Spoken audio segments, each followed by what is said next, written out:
squat tips today that can be applied to any variation of squat. I want to do this as sort of a series 1 or phase 1 of squat tutorial, and then I'm also going to be doing a low bar squat tutorial. But today I'm going to be demonstrating with a kettlebell and giving you guys some cues that are important for any variation of squat. Doesn't matter if it's a front squat, back squat, safety bar squat, any type of squat that you do, even if you're doing it with just a kettlebell. These are important cues to remember and to really emphasize as you're squatting. So I have a kettlebell here, and the first thing that I want to talk about is your stance width. So this is going to be individual to each person. It's going to be it's not going to be the same for any person. Something that I like to think of is, where can you hit depth? So squat depth is going to be where your hip joint is below your knee joint. And the angle of your hips is going to be different for each person. It's really dependent on your leverages and how you're set up. So a way that I like to determine this, or one way that you can determine this, is getting on your hands and your knees and playing around with your foot placement and seeing where can you comfortably go back into sort of a squat motion without butt wink. So butt wink is going to be where your pelvis is tilting, and you do not want this during a squat. So you want to be able to keep a neutral lumbar and a neutral back. So where can you go back and keep a neutral spine in a comfortable position for the squat? So for me, as you can see, my knees are about this far apart. If I go any wider, it's going to hinder my ability to hit depth. If I'm too narrow, then obviously that's not going to be stable when I'm squatting. So where I want to be is about shoulder width.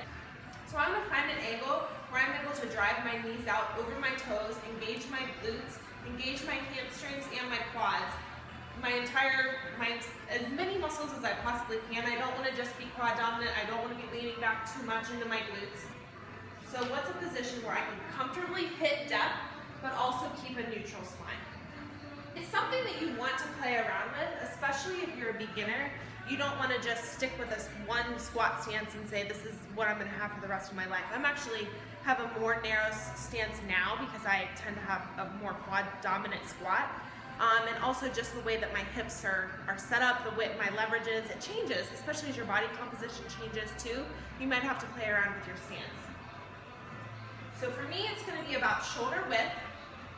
And what I'm going to be doing is demonstrating just a basic squat. So a few things that you want to focus on in the squat are keeping a tight upper back. This is going to be in any squat that you do. If it's a front squat, a back squat, kettlebell squat, a tight upper back, engage your lats. So as you can see here, I'm engaging my back. I'm making sure that everything is very tight.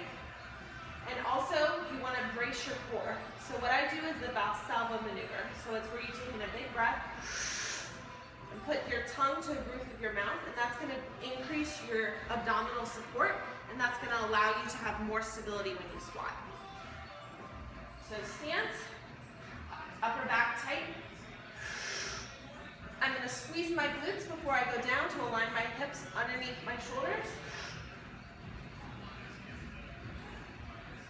And return to the top of the squat, contracting my glutes. So something that I see a lot of people do that is incorrect is when you squat, keeping your hips tucked out and not engaged. You do not want to do that. You want to engage your glutes before you squat. This is not, you shouldn't look pretty when you're squatting. It should essentially be a slight tense of the glutes before you go down, going to the bottom of the squat, but not letting your hips tuck underneath.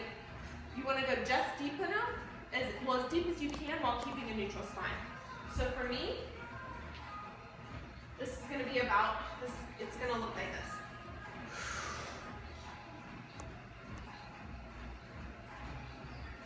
So I'm not going excessively deep on, the term ass to grass.